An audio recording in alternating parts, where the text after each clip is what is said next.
Gwynn and Chris on 97.3 The Fan. 2 o'clock is the time. Chris Ello, Tony Gwynn Jr., Matt Skraby, the three of us together in our Odyssey Palace studios, heading towards a good Monday Night Football game tonight. It'll be the team that used to play here against the one that has always played in Philadelphia. That's coming up after our program gets over around 4 o'clock. We have about 2 hours to do a whole bunch, so much so that our recap of week 14 of the NFL, the good, the bad, and the ugly, has been tabled until tomorrow's show. So we apologize for those of you who love that. I love it. That was a producer's cut, right? Yeah, that was if you have a complaint, decision. It's at Matt Skraby or Matt Skraby at Odyssey or wherever you got to get a hold of him. He decided that, because he doesn't have the same, he doesn't have the same. What are you trying to say? Well, I'm just saying you don't care about it as much as I do because you don't do it. That's not what I do it. That is an accusation. Yeah, it is. I work on this thing all night Sunday, all through the night, and then get up Monday morning. It's really difficult, to get that thing right. But it's okay, Scrab. I'm not hurt. No. And I imagine that, we're going to be providing such interesting content in its place. All eyes on the rest of the show are on Matthew Skraby at this point. Yeah, whenever Chris can get on camera, we can start. Well, oh yeah, I haven't typed that in there. Yeah, the camera was pointed at me, which is a surprise. I was getting ready to say, I was like, "What do you mean the camera's pointing at him?" Yeah, for the one time the camera's actually pointing at me, but That's I didn't click on the right button. That's true too. No, we did on the overtime. I feel like we had a very spirited overtime. We talked about the college football playoff, which anyone who's been listening to the show the last week or so knows that Chris is very, very passionate about this whole situation. So we get into that. And we also talk about the Friday incident of the five. Carmageddon, the five being closed. And I was stuck in it. My dad was stuck in it. But we talked about that a little bit too. For the record, everyone was stuck in Pretty it, much, Matt. yes. Not just It you, wasn't but just except for your you two. family. Like Yeah. in this room, 2 out of the 3 weren't stuck in it. So that doesn't do anything. This is why you try to live close to the studio. And Chris did make his infuriating joke of, well, I got stuck in so much traffic on the way home. Well, I did have to drive to South Bay to referee a game, but that was not the direction of the incident. So Anyway, I lucked I'm out. sorry to everyone who got stuck in it. Yeah, pretty much means everybody listening. All right. So anyway, we have a ton to get to. The whole college football mess, which we delve very deeply into in the overtime segment. But yes, it's true. Miami's in, Notre Dame is not in. And now, I mean, basically, Tony, right now, it's just a whining match between Notre Dame and the ACC. Notre Dame is upset because the ACC didn't stick up for them. And the ACC just came back and said, why should we stick up for you? You don't play football in our conference. You're the ones that want to be arrogant and independent. This is what you get. This is the downside of it. Right. For some crazy reason, something like a scenario in which we just saw happens, you will have no protection if it comes down to a team that's in that conference that you have cozied up to, as it did with Notre Dame. And that's, to me, listening to Mr. Bavakwa, the AD Notre Dame, which was, it just seemed like, I don't know how he could be fixing his mouth to say these. I think he said something along the lines of, we are their biggest business, we are their partner, something along those lines. Yeah, in football. In football. Their biggest business. How can you fix your mouth to say that you literally don't give up any of that? Did you give up any of that cash when you got into the postseason last year? Nope. Are you giving up any of the NBC cash you get? Yeah. Probably not. I don't know. No. So what you want the But ACC? since Miami got in, should they give you money? Yeah, maybe Notre Dame feels like they should. But you know what? Notre Dame's always been beyond full of itself. But, this to me wasn't an attack on Notre Dame. And we got into it so much in the overtime. So I don't want to go too much more. You'll hear it 4:15 p.m. at Gwynn and Chris a little bit later. Yeah. But I mean, Notre Dame's always been incredibly arrogant. And this is, I think a lot of people are celebrating their demise. But to me, this was not about that. This was just about doing what was fair, and Miami beat them. And end of story. Now, But listen, that's not the end of the it's story. not. I mean, So, obviously, and we got into this as we said in the OT. Yeah. You can make the argument Alabama should not be in this. Alabama should be the this one, playoff. right? They And can then be the both one. Notre Dame and Miami should have got in. Yeah, But that's not how it now works. we just dragged all the Bama fans to hate us in there. So anyway, the college football playoff is set. The Aztecs are set. I think the Aztecs get for what they have, which is, playing another, group of 5 team. They're not going to get a power conference team in the Mountain West Bowl setup. But North Texas is about as good as you can play. They're ranked. They have one of the best statistically, the offense in the country. The Aztecs have one of the best defenses. Although that took a hit. That took a hit because our guy, our defensive coordinator, Rob Arich, yep, is off. And good for him. I mean, going to Nebraska, that's a pretty big deal. That's a big step up. Big step up. I think you got to feel happy for him to get that opportunity. Absolutely. It's another sign, though, that at least Sean Lewis is hiring the right guys coming in, because it's followed by their best season since he's taken over. Yep. And, you hope that you can regroup. I mean, this was one of the best defenses in the nation this year. And that's going to be tough to replace. It will. They will replace Rob Arch for the bowl game, but I think with these guys, they're going to want to go out and for sure, finish the season, strong. So I'm excited about their bowl opportunity, in the New Mexico Bowl. So good for the Aztecs. The Holiday Bowl ended up with who they wanted going into the whole process: SMU versus Arizona. So that's a good game.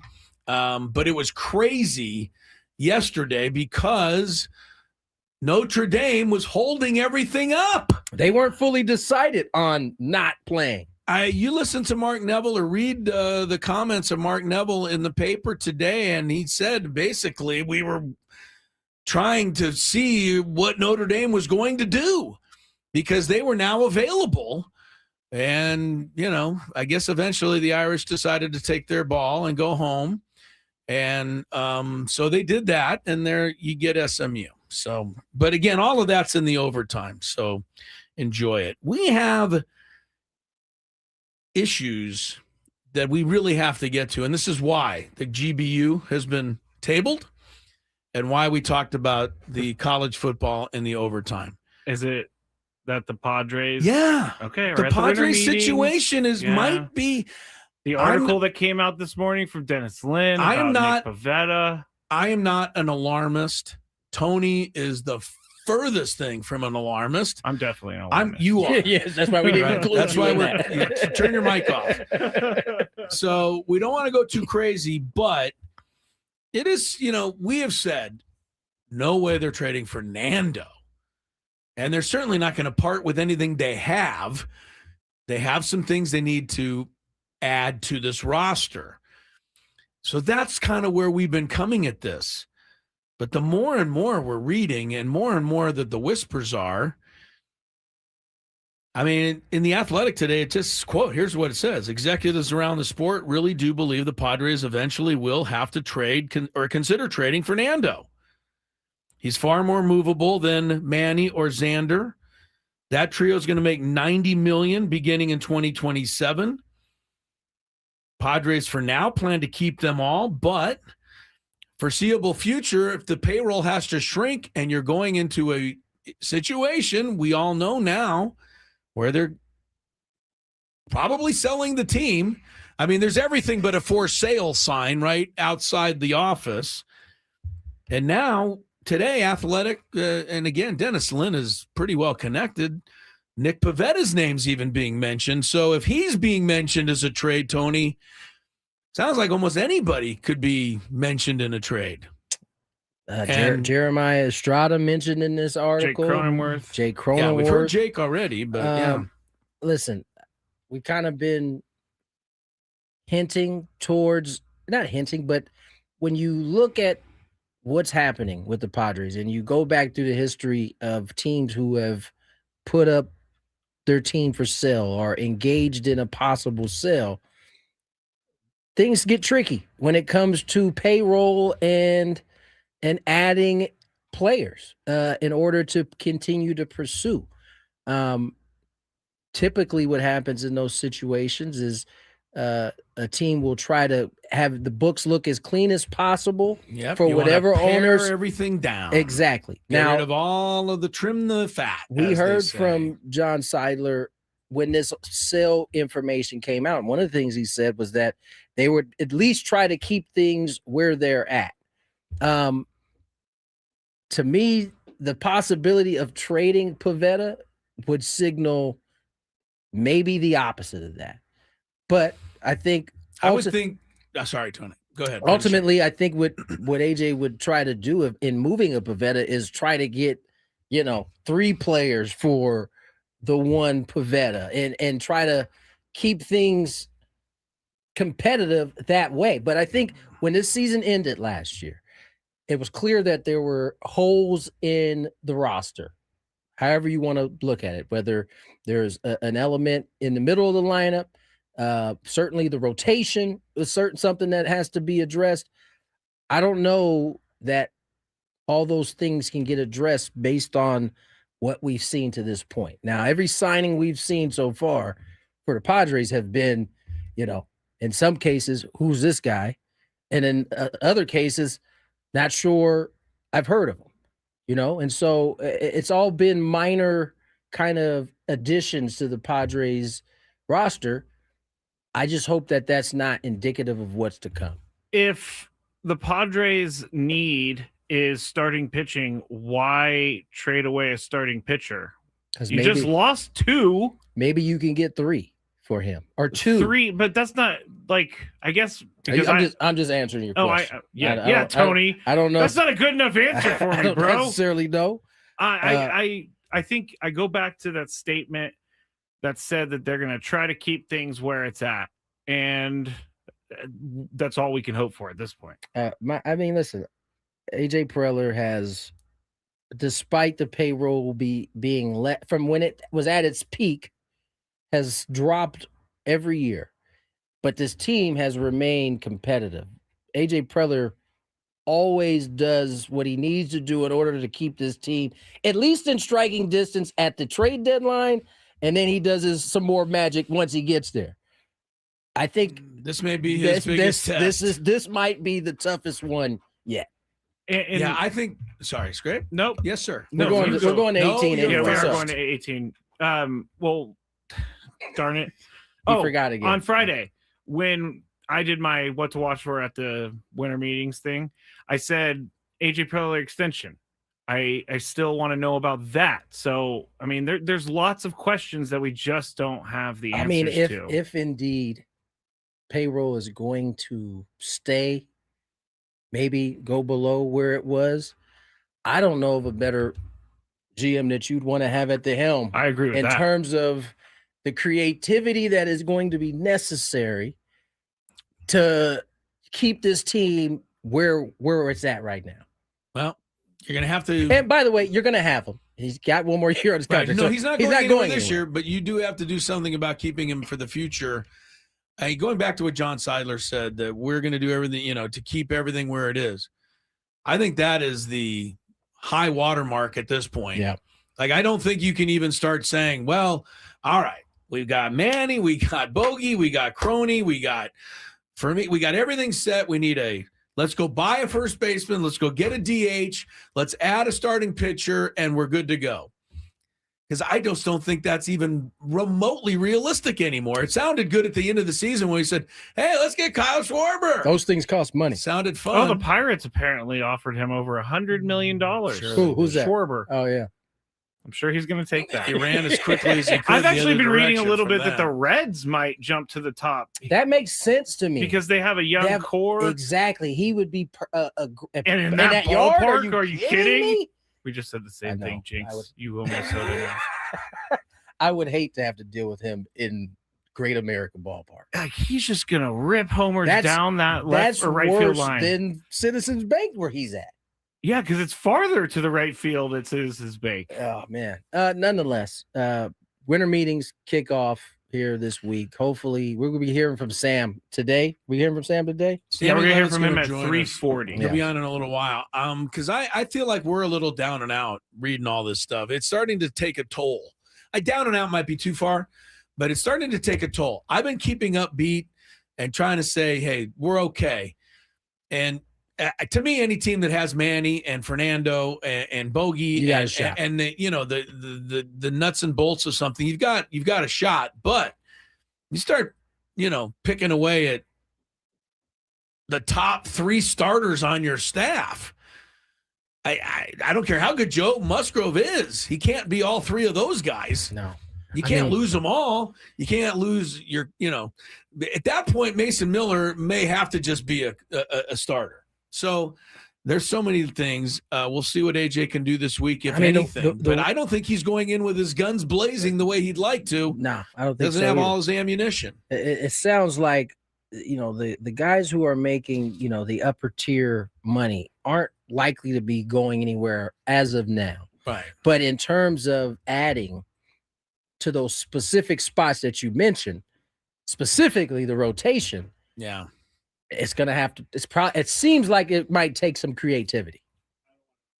You got to turn your mic on. Yeah, I don't want to cut off Chris, but I just wanted to ask you guys if you think that if Bogey waives a no trade clause, Bogey's not waiving a no trade clause. Do you think that there's any team in Major League Baseball that would take that? Because that, to me, it's going to go down as the reason that the Padres have to trade Fernando if they trade Fernando. No. Okay. No, I don't think there's a team as of now. If he can, comes out next year and it like gangbusters, maybe it's a different conversation. I just know if you try to trade Xander Bogaerts right now, that man is going to see red. It's my favorite line ever from Xander Bogaerts. He ended the season seeing red. Seeing red. That was the last thing he saw. It was red. It was red as he went into the dugout and was in a screaming match with the. I forget the old DJ Rayburn. DJ called him out. Rayburn. Yeah, you had that up? Or you had that up? You had that up? That's what the umpire. No, DJ Rayburn said you had it. Did you have it down? Oh yeah, you had that down. Right. Yes, and Xander's like, kinda, yeah. It was like bounced. Not the first thing you want to hear as you strike out with. And DJ Rayburn stepped up into Xander's face to say it. And he's like, wait, you had that down? Oh, man, I didn't see it that way. Clearly painful. Thanks, DJ. All right, we are underway, but we're worried. So welcome to the Worry Show. Remember to listen around 3:35. We are going to announce the biggest fan today, and that fan will get a chance to qualify for a night in the Odyssey Suite at a future Padres game with all of the fan staff. Register your name at 973thefansd.com/biggest fan in order to potentially have your name called. That's coming up at 3:35. Gwynn and Chris back and continuing to be concerned on 97.3 The Fan. Tony Gwynn.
Skraby is listing off his complaints here during the break.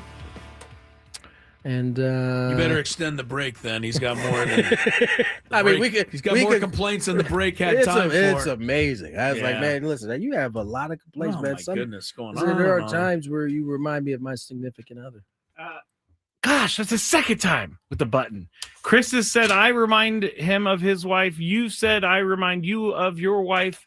What does that mean? Why did you say that you remind me of my wife? Because she's going to ask about that now. I mean, what about you've said it before on the air? What about? No, I haven't. No, you don't remind me of her. I'm pretty sure you have. Oh boy, Tony, I'm gonna stay out of this. Yeah, Tony wanted to agree with me but didn't want to. What did you say? What was it? What was it that Skraby does that reminds me of me? It's because we're both because he gives really me great people. Gives me a big. I mean, what? No, I'm she's trying great. to save. I don't know why Chris made this so weird. I'll remind everybody, all guests on the 97.3 The Fan, join us on the David P. Shapiro Fan Hotline. David P. Shapiro, criminal defense attorneys, helping good people regain control of their future when charged with a crime since 2010. Visit davidpshapirolaw.com. Sam, the Great Levitt, out in Orlando for the winter meetings. He has done some catching up with some people who are important. Some of the big wigs out there. Yeah. Craig Stammen being one of those guys. Sammy will stick a microphone in your face. You better be ready. He's not afraid. No. He's not afraid at all. Skraby, what kind of I haven't seen any of the sound bites. What do we got here? So 97.3 The Fantasy on Twitter has all the sound bites right now. But Craig Stammen did his first winter meetings official MLB press conference with everyone. And he was asked something that we were just talking about. He was asked. Yeah, Craig Stammen was asked. Oh, there you go. I didn't know if Sam Levitt was asked. Oh, no. Here's Craig Stammen talking about relief pitchers on the team and whether or not they'll be converted into starting pitchers. I didn't know if you were talking about me or talking about players on our team. I think it's still, I wish I could have done that. We got a lot of good pitchers in our bullpen that we, can pitch in numerous innings and a lot of different parts of the game. As far as starting, I think we're still having those conversations, but leaning towards those guys staying in their current roles and just being valuable assets that we deploy throughout different parts of the game. Mason and Adrian specifically, how well they pitched tonight. Asked about Adrian Morejon and To me, that's the biggest factor, because you take someone that's the best at what they do and you put them in a completely different role. You don't know if they're still going to be the best or they're going to be a shell of themselves or somewhere in between. And it's a risky proposition, one, health-wise and just performance-wise. So I think using those guys strategically in the bullpen is probably best for us. It's best for them also. I think that's what they want to do, and that's a big piece of this too, is what the player knows what he really wants to do and what he's going to be best at. First of all, he gets an A on answering the question directly. He did. I mean, he could have, hemmed and hawed and gave the, we're still kind of discussing it right now. But he indicated that they were leaning more towards leaving guys where they were, and that gives us the answer, so we don't have to keep asking that question over and That's over the again. good news. The bad news is if they trade Nick Pivetta and every other starting pitcher, they may have to revisit that question. Yeah, that's very true. Very true. But I'll give him I'll give him the latitude to do that because he's answering the question based on the information he has now. Right. And that's fair. And you're right, Tony. No, I don't want to say no, but very few managers, coaches, people like this, GMs, especially in their first few, have ever understood that if you just give us something now, we really won't have any reason to call you back again and keep pestering you. Great point. Because now we can go off of you saying that we're going to likely keep these guys. There's nothing more we can really glean from you. Have you guys fully gotten all the way over but you're really thinking of doing that? Now we have a direction. Yeah.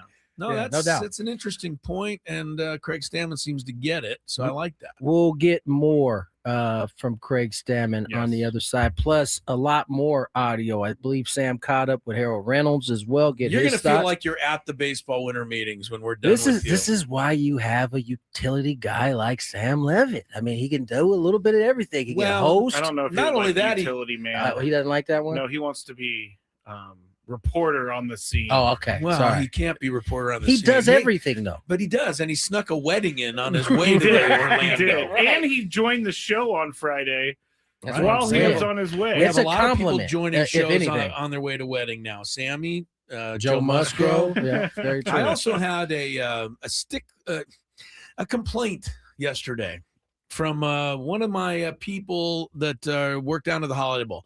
Had a lot of people come up to me yesterday at the Holiday Bowl announcement, and really very nice people. Every single one of you that I met, thank you so much. It means a lot. Can you hold this for the other side? And I'll tell you though, but one of them had a complaint that we got to address. We'll address it on the other side. More Gwynn and Chris. Ben and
the complaint yesterday. We got a lot of complaints. And then we're going to get address. into some more complaints. Gwynn and Chris, 2:36 is the time. Chris Ello, Tony Gwynn Jr., and the man we are going to complain to very, very shortly here. Complaint department closed. Sorry. Well, we're opening it. We're prying it open, and we're walking right in. To me, this is one of the laziest days of your entire tenure. That is really mean. Because I'm also putting up a video Wait, that time we out. did before the show. I'm sorry, I lost focus for a second. Did I miss the complaint about? No, I haven't done that yet. Okay, sorry. But anyway, we'll get into this. Yeah, I know, and he's doing me a favor too, and now I just put that in jeopardy. Yeah, that's all right. I haven't sent that to you. I think yet. it's worse. I think it's worse. That into jeopardy. I'm sorry I didn't get you calling play-by-play for an otter to you. Yeah, I'm in Which is demand true. now. Which is SeaWorld true. wanted me to do a video of them doing play-by-play of an otter shooting a basketball, so I did it. Sounds And, great. You Sounds did great. it. Oh, Right now, funny. Skraby. It's lost in my email. I don't know. Well, where it went. yeah, A lot of along things with are lost in your along with the emails, good, bad, and the apparently. ugly, apparently. You know, Chris did not send me that email. We're gonna get to that in a second. Well, Let's hear this. there is proof. There are ways to prove that, are there there is. not, Tony? There is. There's nothing. All right, to we'll do. get Digital into it. ways. Yes, indeed. So real quick, thank you to everyone. There was more than a handful of people, or about a handful of people, who came up yesterday while they're all waiting for the announcement at the Holiday Bowl. My wife's a red coat, so we were down there at the Snapdragon waiting for the announcement. And I think people are so bored that they decided to come over and introduce themselves and say hello and say they enjoyed the show. So I really appreciate that. Fun meeting everybody. And I always pass it along to these guys because we love when people, take a moment to thank us, because that's why we're here. But Rick Schloss, Rick. Right? Love him. Love Rick. Rick, you're our guy. And he listens to the show constantly, and we appreciate that. He's an Aztec baseball player from the days gone by, now a very popular media relations guy in town. And so we can answer this for you, Rick. He said yesterday, I listen to the show, love everything, but every time Tony's not working, and you may not even know this, Tony, because you're not here, I say, welcome back to the show. Chris Ello, Tony Gwynn is idle today. Mm-hmm. Rick Schloss didn't like the word idle. He's having a problem with idle. He's having a problem with idle. So You my said wife, Did he give you a specific? he didn't really have something I should change it to. He just thought idle was a very nondescriptive word. And then my wife jumps in with, oh, yeah, I think Rick's right. She co-signed it. She She co-signed it. So I had never even really thought of whether that was a good or bad introduction or reference. So let me ask you, is there any way you would like me to refer when you're off? I don't like to make it seem like you are lollygagging at home. I think we should say this. laying- I think we should say this. Tony Gwynn Jr. Sorry, let me start. Okay. That's right. Great, this is live Take radio. two. Great. Take two. Yeah. Welcome back to the show. Chris Ello here, Matt Skraby over there, and Tony Gwynn Jr. just didn't want to come to work today. Didn't wanna come I knew in. you were going to say See that? something Yeah, slick right. like that. What I do is when you're gone, Yes. I, What am I typically say Chris Ello is out. It's Out. Skraby and myself. So just Hold down out. for it. Yeah, it's out. But see, out is just as nondescriptive as idle, isn't Hey, it? Listen. Maybe, I don't know. Maybe Rick Schloss thinks you're out in the hallway twiddling your thumbs and you're Rich, idle. I don't know. sometimes it's none of your business. This is what it is. Sometimes Exactly. I gotta. Tony's got things I got to do. things I gotta I do. have things I do. Skraby gets we take days off. I try to make it very To be fair, uninformative I when had- you're not here. I had to take my daughters up We know that. to Norco for No, another. you are a That is my. if we told people what you did on the days you're off, you would easily win the Father of the Year award, because That that's is- almost 95% of the time what Tony is doing. Yes, And it what's is. the other 5%, Chris? Twiddling his thumbs. Just taking the day off. I don't know. The other 5% comes during the baseball season. Where, yes, So- I so very the well am question twiddling is- my thumbs. Do we stay with idle and upset Rick Schloss, or do we come up with something different? Well, Because Rick Rick's a hasn't big guy, approached guy that we me. need to, want to make him happy out Rich there. hasn't approached me and said that he had a problem with out. So maybe you should Just go without. just go Tony without. Gwynn Jr.'s out today. Boom. What do you think, Scrape? Any thoughts I've on always this? thought idle. I didn't understand idle until you explained it to me, which is like a sports terminology thing. Right, So- you're not playing. Idle means you're. Yeah. I'm not going to say Tony Gwynn Jr. has a bye.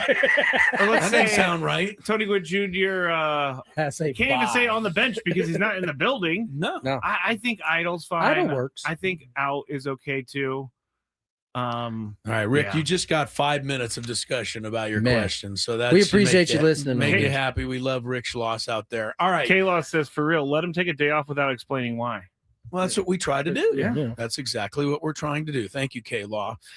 All right. Skraby is here today, but apparently he's kind of taking the day off as well. I He have really- not. And He so really we're trying has. to understand. He didn't want to dig up highlights for the good, the bad, and the ugly that he feigned that I never sent it to him, even though it's in my phone under the stuff that says sent. Yeah. So yeah.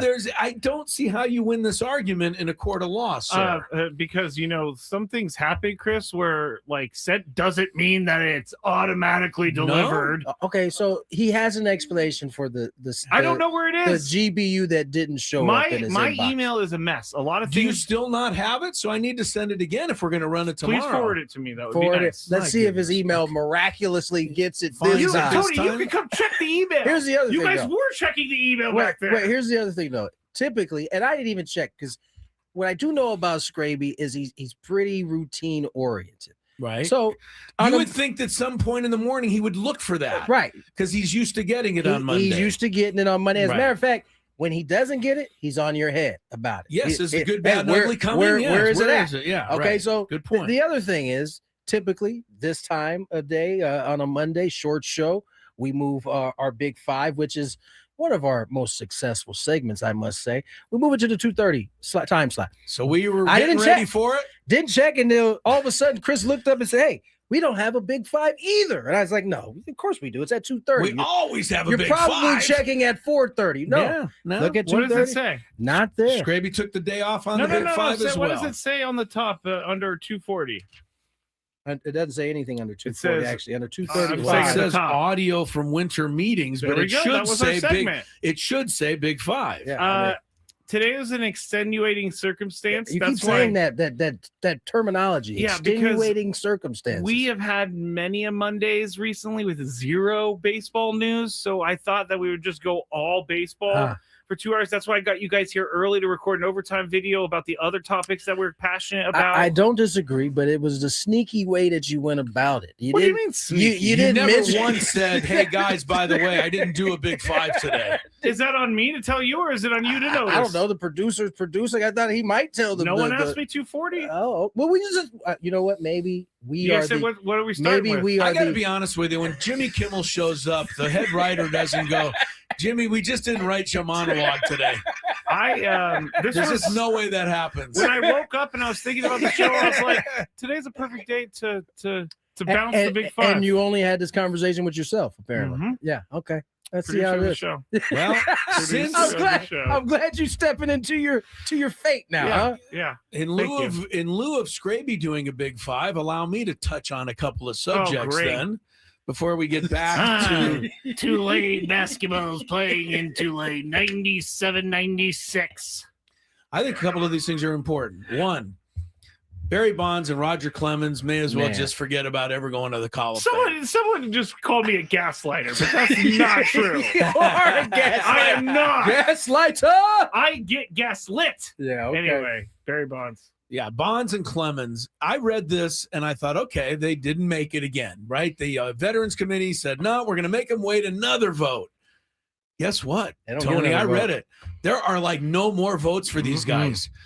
Both Clemens and Bonds, along with Fernando Valenzuela, a little surprised here, Sheffield too, were named on fewer than 5 ballots, which Crazy. means There's you still some are grudges not being held. eligible to even be thought of again for 6 years, 2031. So it'll be even further in the past by the time they bring you up.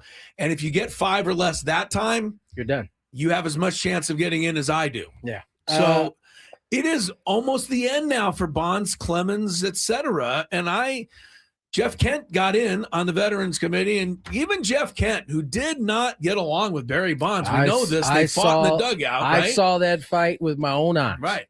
Even Jeff Kent said, I can't give you the answer you're looking for because I really don't have an opinion. To me, that's Jeff Kent saying he ought to be in. Yeah. Because if Jeff Kent wanted to, he could easily He say could bury him. he could bury Barry Bonds because we already know he doesn't like him. But he didn't even say that. But Barry, I think, is buried.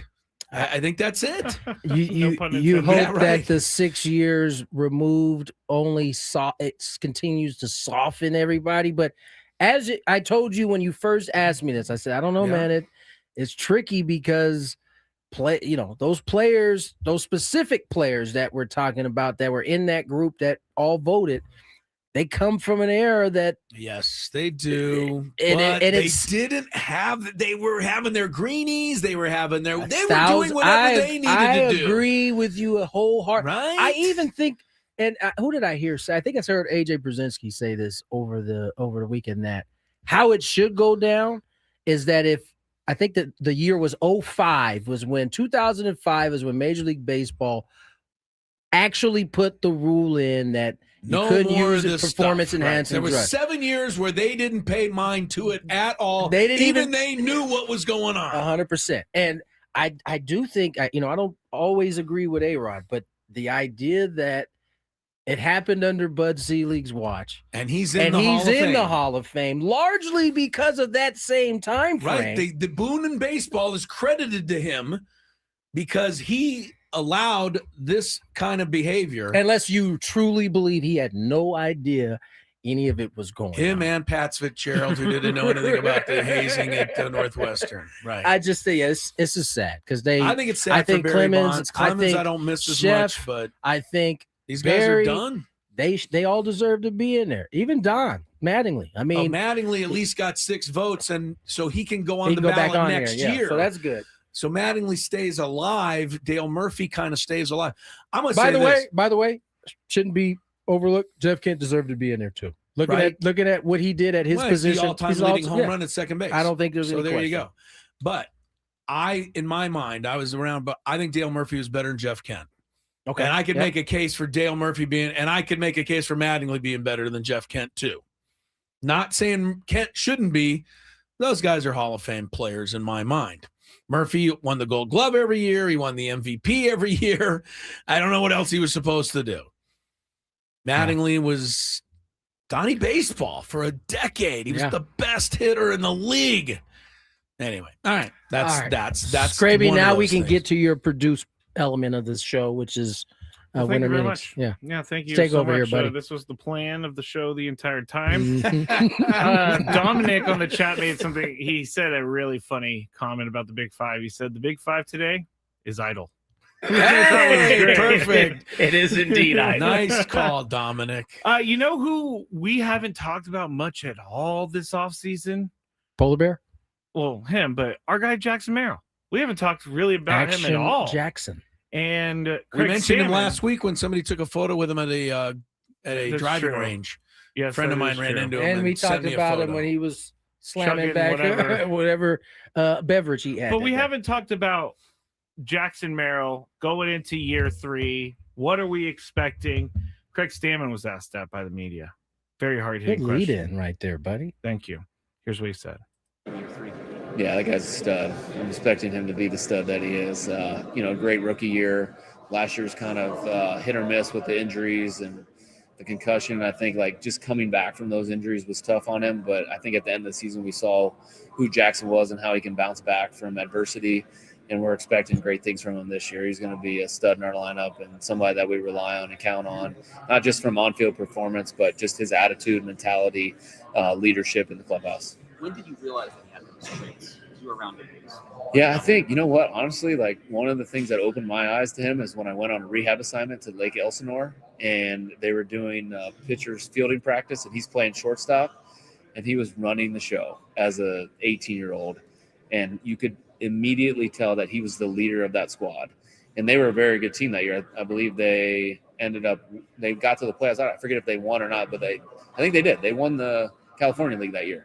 And he was one of the biggest parts of that. His leadership playing the shortstop position, you could tell he had control of what was going on. He was able to get those pitchers to do what he needed when they were, throwing ground balls and doing a 1-6-3. If they did him in the chest, He was talking about it, and that's what he brings to the table. And maybe as a young player, you're a little bit worried about, ruffling feathers with some of the veteran players. And I think getting into year 3, all that stuff is kind of gone, and he can be himself. Indeed. Nothing new there. I think we all kind of feel the same way about Action Jackson, and he's only going to get better, assuming he can stay fully healthy. He's going to put up good numbers. He's going to put up monster numbers. He's one of the things you don't worry about. At least we haven't heard his name pop up in a trade thing. Man, I'm getting nervous, but I'm just hoping that, not the negativity, but the concern that we brought up today, and that is being brought up in The Athletic by Dennis Lynn and being talked about by AJ. Everybody kind of now is, with the for sale sign out there and everything, where's the money going to be the same? And when are they going to get AJ, re-extended, et cetera, all these things. The other side of the story is that almost no matter what, the lineup is going to have in the middle of it Fernando, Manny, Jackson, Merrill, Ramon Laureano, Fermin still in there. Jake, I don't think's going. Bogey. Anyway, you maybe trade one somewhere, but you still got a lot of pretty good players, even if you get nothing. So it's not like the cupboard's going to be bare. And Jackson's a good name to remind us of. As long as the pieces that you just named are there, the cupboard won't be bare. Right. But we also know the cupboard may not be good enough to get where you're trying to go based off of what we saw last season.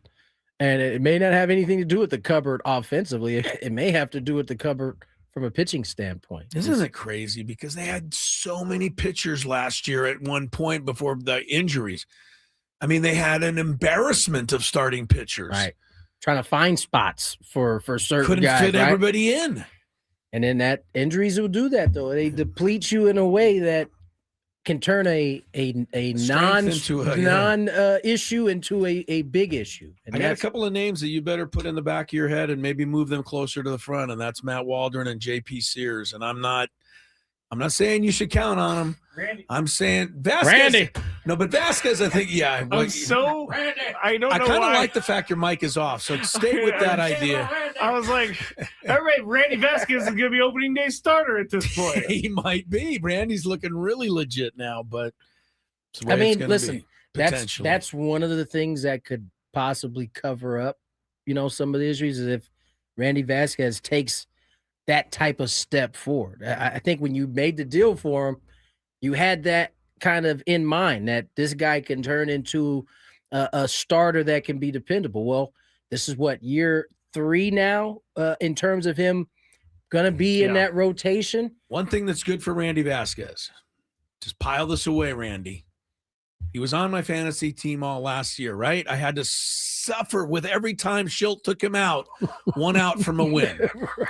He's no longer on my team. He's been lost and traded. So that means a good year's coming. So next year he's going to just good year. Right? Listen, I mean that's go crazy next year. You can't depend on it, but it's certainly something that I think is reasonable to think about, that he could take that next step, and it would certainly ease some of this, but we'll have to wait till the season starts to get to that point. Chris, I got your forward of your emails. So the good, the bad, and the ugly is it now. Does work. It does work after all. It's amazing. How about that?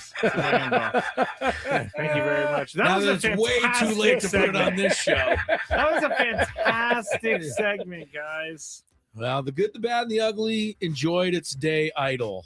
The Daily Gambit still stays, though. Daily Gambit survived, apparently. Yeah. Of course, that's here. Yes, it is. I don't have to do anything for it. I'm glad you said it.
3 o'clock into hour number 2.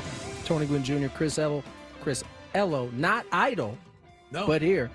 Yeah. And Matt Skraby, who has decided to work the next hour of the show after taking the first hour I off. booked a big old guest in Sammy Lev. Okay? Yes, he did.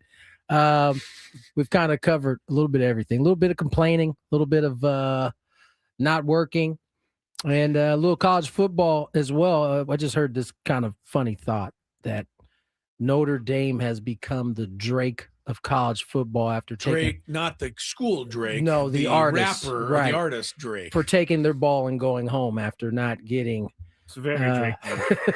after not getting into the college football playoff. There's the two things on Notre Dame, and we get so deep into this in our overtime, which you'll hear a little after 4 o'clock. Skraby will put it up on YouTube. But I think the bottom line with the Irish is Notre Dame's the only one that thinks they should be in over Miami and their fans, and B, Notre Dame is the only one that thinks taking your ball and going home and crying about it is the way to go. I think everyone else is against them on both counts. I think you're absolutely. I mean, I think you kind of alluded to it earlier. There are a lot of people that probably secretly, and some not so secretly, hoping that this would happen. Yeah, right. And so you would perfectly happy. What you get is there are a lot of people kind of giddy about the news, except the people in South Bend. Except for the Irish fans, and there are many. There are grant you that they're everywhere. Sure. And I would have loved to see them come here for the Holiday Bowl. They've only come to San Diego once that I know of. They played Navy. And We're not playing. Yeah, but there were 65,000 people down here at Qualcomm to see them play Navy. Just that's the brand that Notre Dame has. But Tony hits it on the head. You're missing Tony doing the Notre Dame look. Well, he hit it on the head in the overtime. The pouty thing. Giving a little clue to what he said, but in the overtime. Now he's leaving, Chris. Oh, bye. Bye. Okay, well, that means the last 57 minutes of the show, Tony will be idle. Not only did they take the ball, then they tried to tell. They tried to tell on the ACC. Like the ACC, they play the game over and over again. Twist in the wind. Get out of here. Yeah. But you hit it on the head. We're teaching the wrong lessons. We are, man. The lesson here is if it doesn't go your way, quit. You don't have to worry about it. Right. So if you buy into that it, is kind of what we do these days. Well, but that's kind of the point. Well, I know. I really want the people to take it back. Well, it's too late now. All right. Let's hit some Daily Gambit and see how that went over the weekend. Do you like money? I think about money a lot. Do you like money without doing anything? Winning. Do you want to make money while watching sports? I think Washington is immortal luck. Washington! Woohoo! If you answered yes, this is your segment. Just don't blame us when you lose. Nothing is ever your fault. It's your game. Take it. Gwynn and Chris go through the top bets of the day in The Daily Gambit on 97.3 The Fan. Guys, we have breaking news, but this is The Daily Gambit, our daily sports segment here on Gwynn and Chris. Please, everybody, gamble responsibly. What's the breaking news? My team MVP, Tyler Wade, has just signed with the Rangers to a minor league deal. Well, Padre team MVP Tyler Wade. Yeah, that's heartbreaking. Shout out to Ty, man. Good for him. That's very sad. I think Tony really thought there was breaking I news. did. I don't know why I was stupid enough to think that there was actual breaking news. He's never had any before. That's on me. I mean, that is why breaking did it news. be any different? I mean, It come on, is man. breaking You had news. Joe Mauer as breaking news as well back in the day. Joe Mauer retired. He's a Hall of Famer, and these guys act like he played one game. Anyway, let's go to our bets from last week. James Madison, minus 24.5 point favorite over Troy. And Chris and I chose Troy. JMU won, but they didn't win by enough. They won 31-14. So we win that one. Ohio State minus 4. By the way, I'm claiming myself as a big Indiana fan now because my grandpa went there, and all he wanted for his entire life was for the football team to be good. And then he passes away 3 years ago, and now they're great. I mean, they are great. If we could, allow for your grandfather to come back. Yeah, on this one. No, would he believe what he is seeing? Yes, right. He would be like, probably see this and go and die again. Yeah, he'd die again. I mean, so surprised. No one would have. No one. What if it's not Indiana? Did you see the stat they put up on this during the game the other day? In the history of college football, Indiana has lost the second most games of anybody. Like they're one of the worst that is teams wild. I know. ever. He waited his entire life, Right. and now they're good. So now I'm going to be a so huge good. front runner and be an Indiana fan.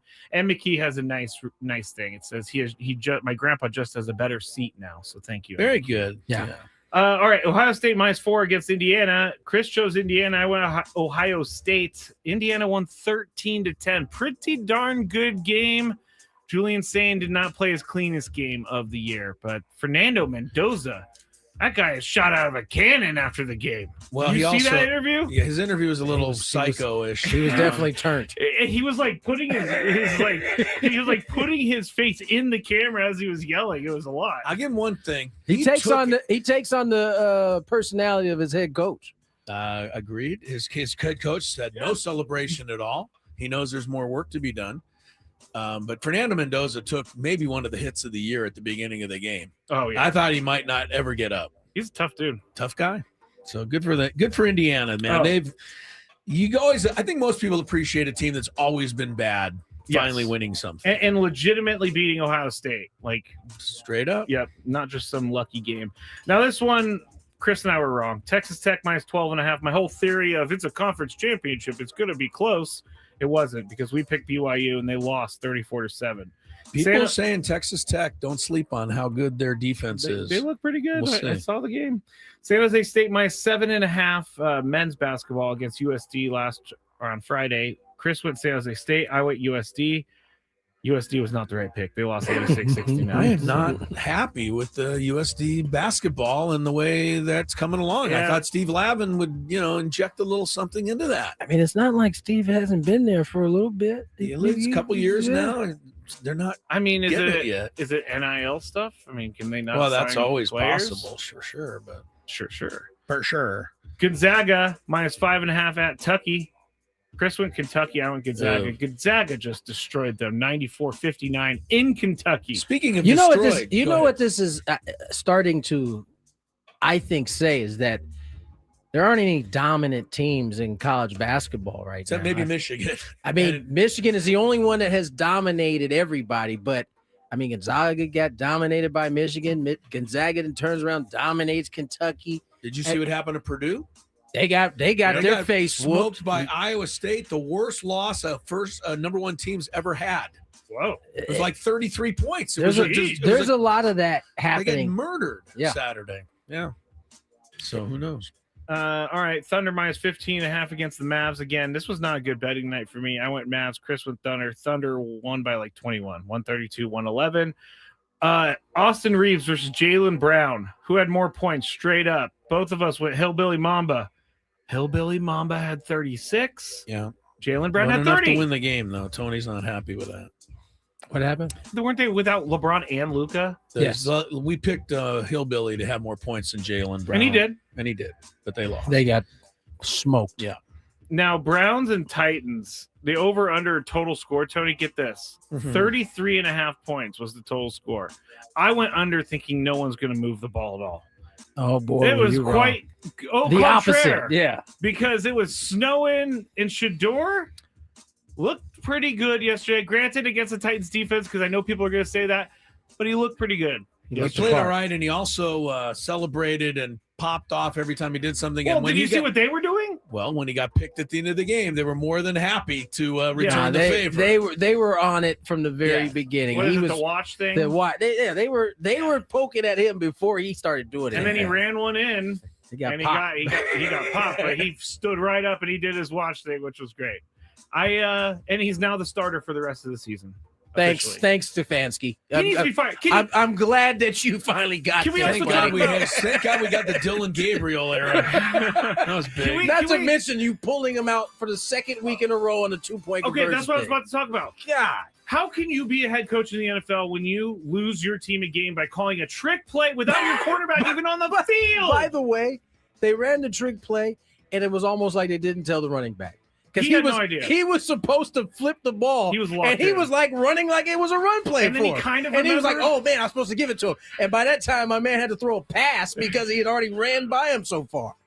Like That was a that's disaster. strictly on the head That coach. was a disaster. But good strategy. And they gave him an out too. They asked him at the game. He's like, "Did you call the play, or is that?" He said, "I called the play." Oh, all right. Well, we can't blame anybody else but Did you then. tell anybody else what the play was? Like, They you didn't think look that like they they would knew it. practice that play? This is our 2-point play, guys. This We're is the going to one, practice right. this all week. Yeah, they didn't practice it. Anyway, do you want to go to break and pick on the other side? Sure. Or? Okay.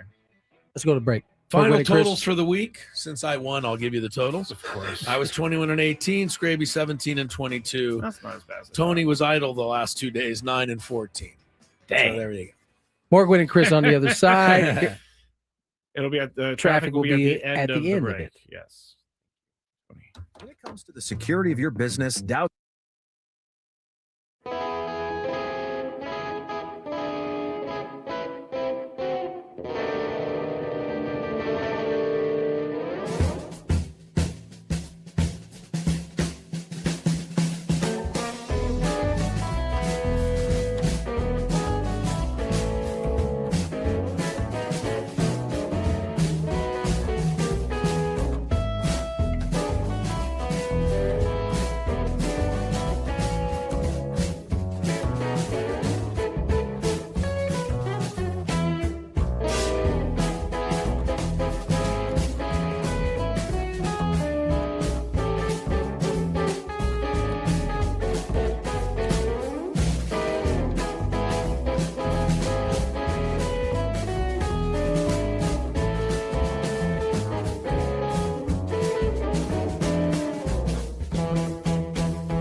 Gwynn and Chris, 97.3 The Fan, #1 sports station in San Diego. Coming up on Monday Night Football, Chargers, Eagles.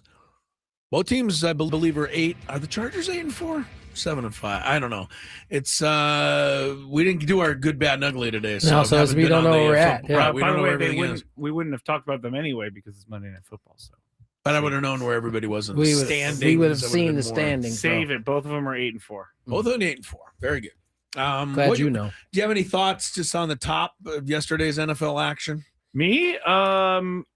It was actually more entertaining than I thought. There was a lot of good games and high-scoring games, although I love me a snow game. Snow is awesome. fun. Buffalo and Cincinnati. And when they're snowing and they have to do the I can't run because I'm going to slip. How about Josh Allen goes faster? Everybody else goes slow. Yeah, nobody else can run except for him in snow. Except for him. How about the play where my man from Buffalo is on the ground, like just sliding across? No one touched him.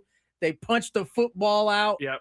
That was that's only a play that can happen on a snow day. Yeah. Where you're just like the good sliding for 7 yards. T. Higgins, I think every catch that he had was double caught because it kept like slipping out of his hands. But he made some great catches, but Isaiah Likely, I thought, made the game-winning catch. Wow. And Baltimore got, I don't understand. The NFL says, nope, he has to catch it. He has to take 2 steps. Listen. And he has to make a football move. What is that? How?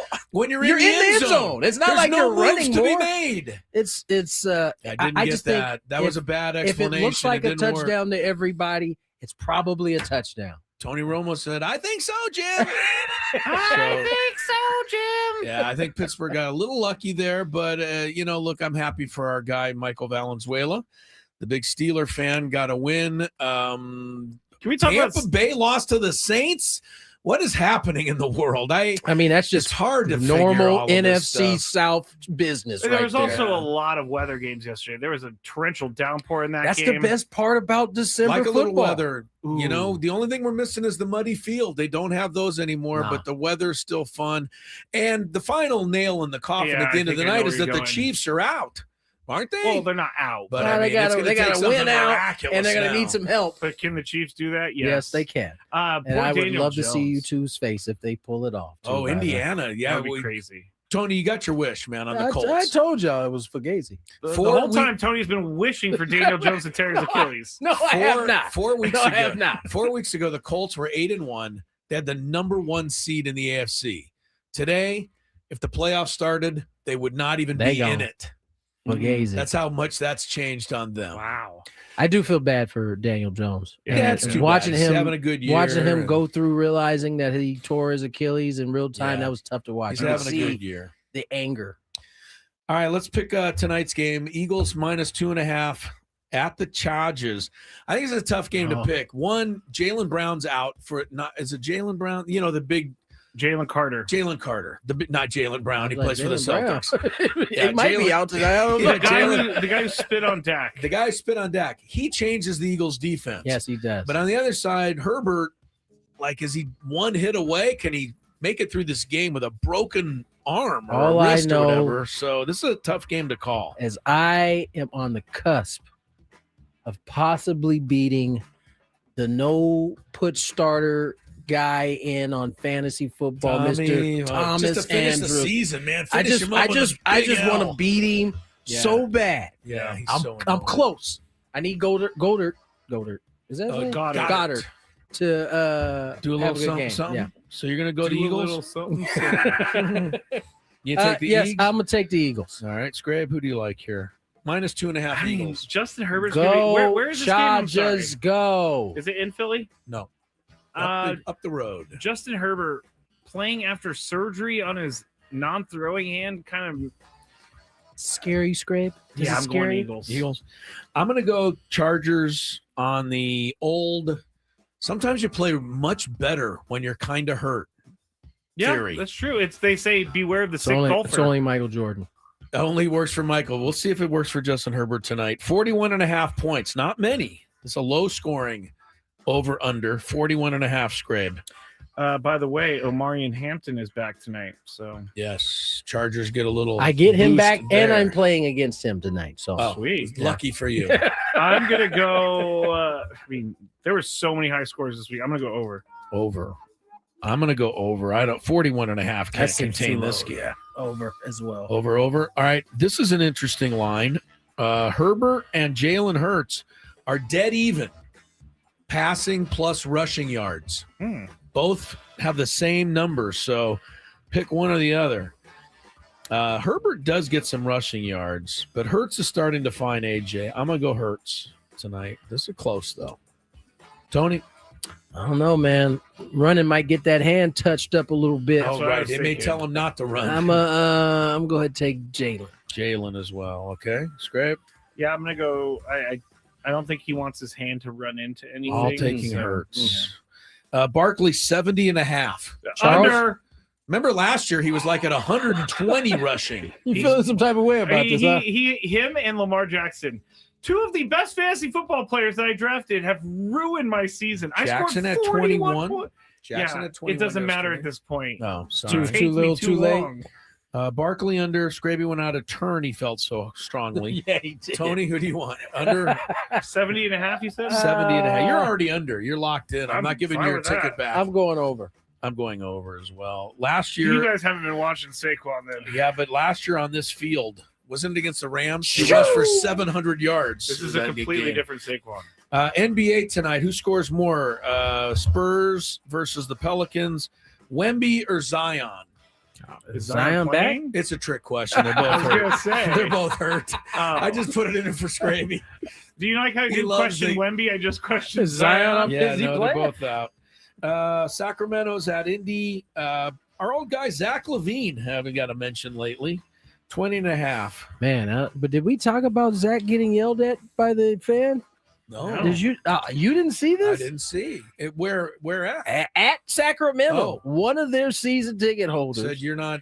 was playing? undressing him, and they actually removed him. My man then got on one of the ESPNs or something and proceeded to give his side of the story. And only person I could think of was you, because as he was furious. Zach was? No, Oh, the Zach fan. might have been embarrassed, but the fan was furious. He was What going was in he telling me he just wasn't that playing hard. that he or wasn't playing. He's all, I don't pay this money to to see come you- watch you not play defense. Wow. And so my man Zach LaVine told him to take his A home then. Yeah. And he said, no, I pay my money to see. Why don't you go home? He said. That's a good line. No, So And then he had to go home. and then though. so The he fan had to go home. they had yeah. and the funny part was Russell Westbrook was watching him the whole time. Oh. And we know Russell to be the ultimate like team protector. He kind of, although he was on alert just in case this dude hopped over the seats, Right. he didn't really like have any pushback. He just kind of listening, like, he probably isn't playing You're much pretty right. defense. No. This is where fans go wrong. You have a right to watch a game because you buy a ticket. You don't have a right to tell the players and heckle the players because you're not happy with their defense. I think you do. Not that to that extent. Zach LaVine doesn't guard anyone, and that's part of his game. It's okay. He's a great scorer. I just can't stand all these people that think they're more important than everything that's happening around them. I'm so important. I'm going to stop the game and yell at this guy, and then I'm going to get kicked out. Like, why? Was it really worth it? He wasn't seeing it that way. Was it really worth I it? think if the as Tony calls him, if my man came back with the no, I paid money, why don't you play some defense? If he really said that, that's a classic. What he said. That's worth getting kicked out for almost. Said, why don't you go home if you don't want to play? Right, if you don't want to play defense. I thought I'd share that with you. I love it. I love it. It's also he's in Sacramento, and so All right. Tonight he's in Indiana, so he's away from the maddening crowd. Scraby, do you like him over or under 20.5 points? I couldn't tell you if he scored 20 points. Well, he normally scores around there. I'm gonna say over. Over at Indy. Say under because he's still hurting from the lambasting he took from the fan. I'm also going to say under. All right. One more. Dylan the villain. Oh, Phoenix Dylan's turned himself into an I know, all-right player Phoenix this year. Phoenix at Minnesota. Dylan the villain is 22.5 points. Listen, Can't Dylan believe it. Dylan the villain is starting to get some props finally from like his former colleagues. That's all Gilbert Arenas like. I couldn't believe what I was watching. This guy he's not just accidentally getting 20 points. Remember, Villain the Villain is known as a defensive guy. And so he's always now he's doing it on both ends. So and he's letting you know about it. Yes, I'll say over. I'll say keeps up the hot streak. I still can't stand him, so I'm gonna say under. Okay. Scrap. Under. Okie doke. That's all we got. By the way, you mentioned Gilbert Arenas. Side note, I'm doing the Aztec women in Kansas. I'll be traveling tomorrow, joining you guys, hopefully on the road. They're playing Kansas State. Gilbert Arenas' daughter is the backup point guard, plays about 20 minutes a game, though. She's a freshman, isn't she? Sophomore. Just transferred. But his daughter's on the team, so I'm looking forward to seeing that. Gilbert Arenas' daughter. Is this? It's me, and we got Sam Levitt in Orlando to get us back to what's really important, baseball, when Gwynn and Chris continues. Hey, it's Ben.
3:35 on the clock, and there are some times I imagine when a producer is putting together a show, there's a pocket that he really wants to get to. And in today's case, I think we have hit that pocket. 3:35, Skraby has basically trash canned most of the show that is a staple. That you're used to That you're used to seeing, because he wanted this particular pocket to fit well. And Sam Levitt will join us here shortly. Can I tell you why I put Sam there? Why? And this is exactly, I texted him. Sorry, Sam, you can't come on for a second. I texted him, we're going to end the show with the biggest star of the show. Right, exactly. So he had been planning this all along. We have finally come to his baby. I hope indeed it is good. Now, I'm giving you a lot of signals. You are. And I'm not, I got you. I'm ignoring you pretty much.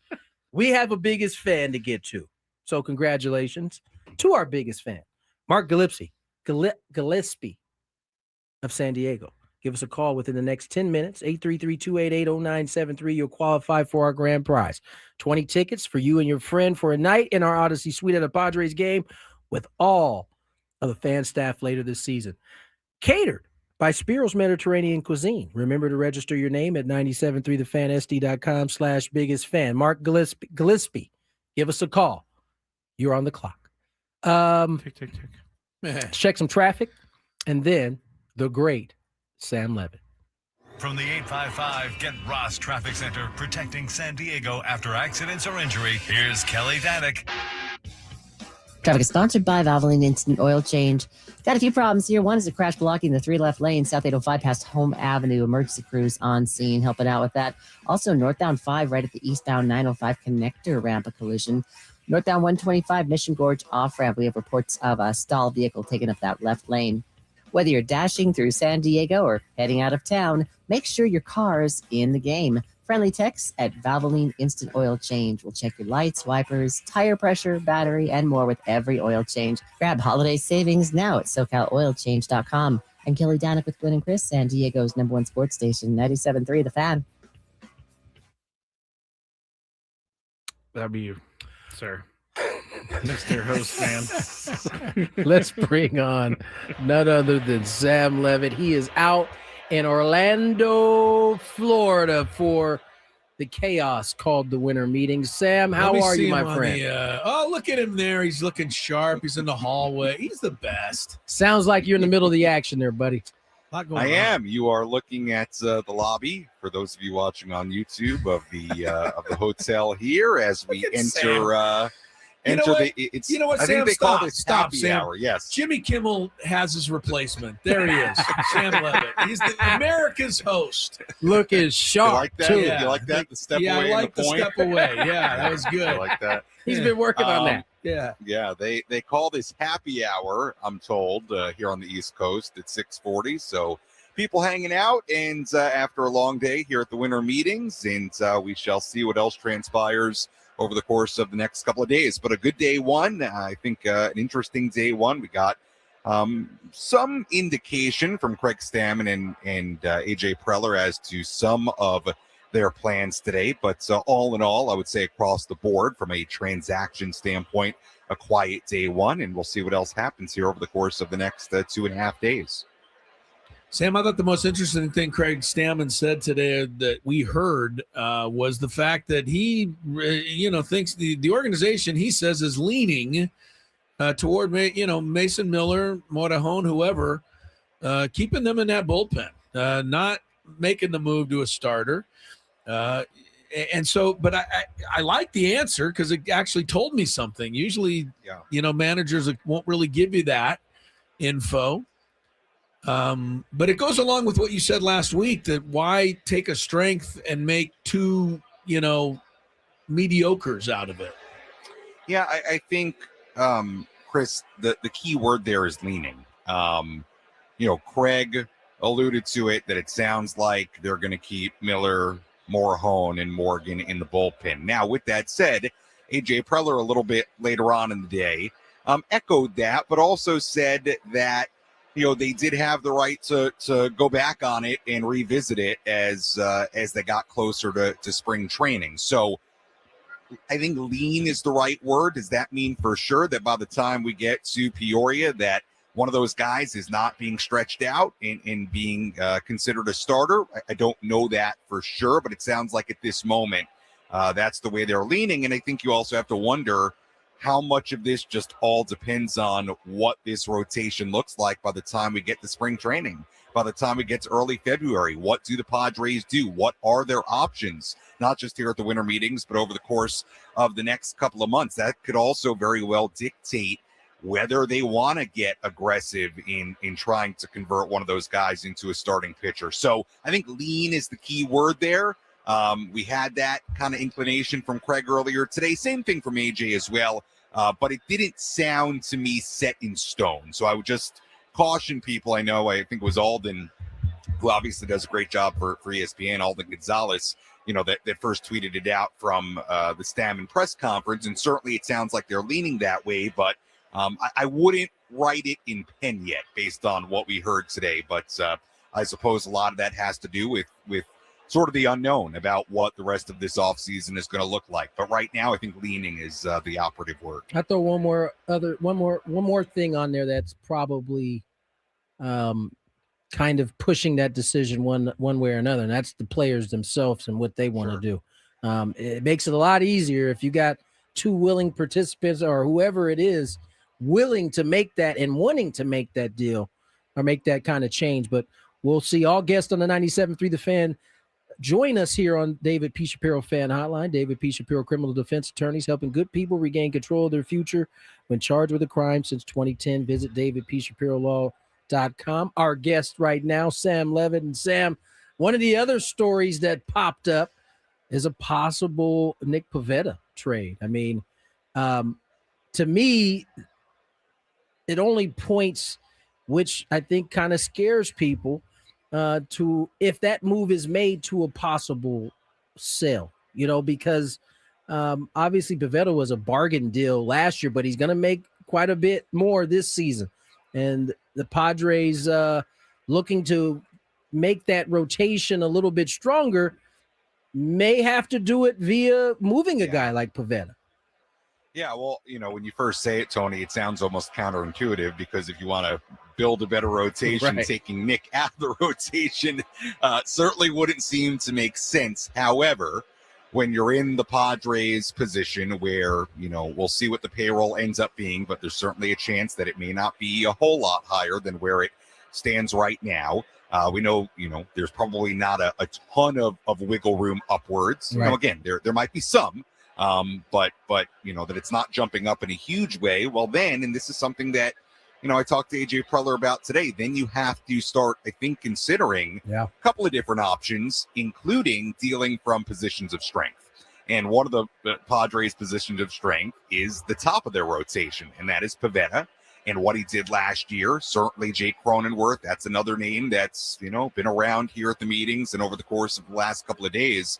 And I don't think it's, out of the question that they would look to essentially deal from positions of strength, whether it be the top of the rotation or their lineup, or, a lot of infield, not necessarily depth, but obviously a quality player in a guy like Jake Cronenworth to A, free up some money to spend on pitching, and B, also see what you can get in return and probably have a nice mix of both, especially I think for guys like Cronenworth and Pivetta. So, look, it's an interesting proposition, especially the Pivetta part of it, because he was so good last year, and not knowing what you are signing or what you're getting back, be scary to lose a guy like Nick. And then where do you go from there? But you certainly, I think, understand why that might be a possibility based on the situation, because they need not just quality. Right. I mean, in their rotation, they need quantity right now. And yes, signing Kyle Hart, maybe he plays a role some way. Ty Adcock, and I know these guys may end up being bullpen guys, just gives you a deeper pitching staff. But, at the end of the day, you've got to explore all options, I think, if you're the Padres right now to again, not just have quality, but some quantity in that rotation. So we'll see. I was surprised to read that today from Dennis as well. Based on that reporting and talking to AJ and some of the conversations here at the meetings today that I've had, it seems like maybe that's in the realm of possibility. We'll see. I'd also add this. We always make a big deal out of the winter meetings, and why not? But it doesn't mean anything's going to happen overnight here. I mean, this very well may be a similar offseason to the last couple for AJ and his staff, where this is just a very, very slow developing offseason. Remember, signing Profar when they did in 24, signing Pavetta, in 23, signing Pavetta when they did in 24. I mean, it's been a very, very late developing offseason for the Padres the last couple of years, and I think there's a distinct possibility it plays out that way again. Sammy Lev, he's our guy. He's in Orlando at the baseball winter meetings, giving us the latest here on 97.3 The Fan. Sam, what's the biggest sure thing next year? Machado, 30-100. Bogarts kind of continuing the upswing. How about Jackson Merrill stepping up even bigger next year? I mean, yeah, he made strides at times this year, but, battled some injury along the way.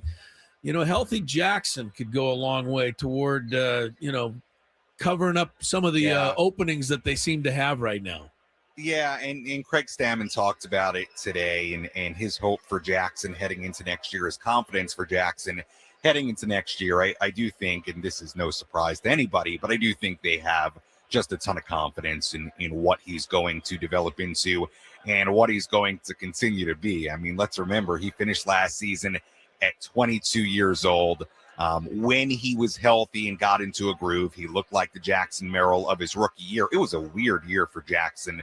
The injuries, the very start and stop nature of it, and I think their confidence in him is absolutely sky high. And I do want to add, just while we're on the topic of players, it was interesting to hear Craig Stammen went down to the Dominican Republic over the course of the last month, met with Fernando Tatis Jr., met with Randy Vasquez, met with Ramon Laureano. And if you remember from that opening press conference with Craig, he spoke a lot about, building chemistry, family, and you got a real sense of that from when he was talking about that trip down to the Dominican. So, as you guys know, those conversations are always important.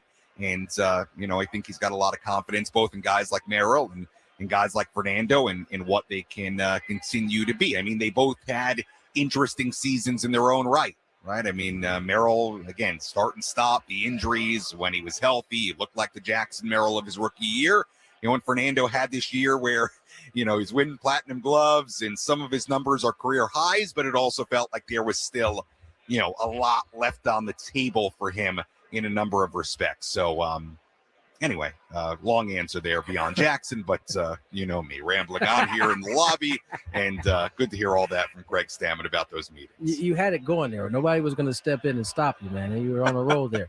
Sam Levitt joins us here on Gwynn and Chris. And I heard the pregame show is going to be extended to 3 hours next year. Give Sam time to get everything in. That'd be great. It'd be good for our show. Yeah.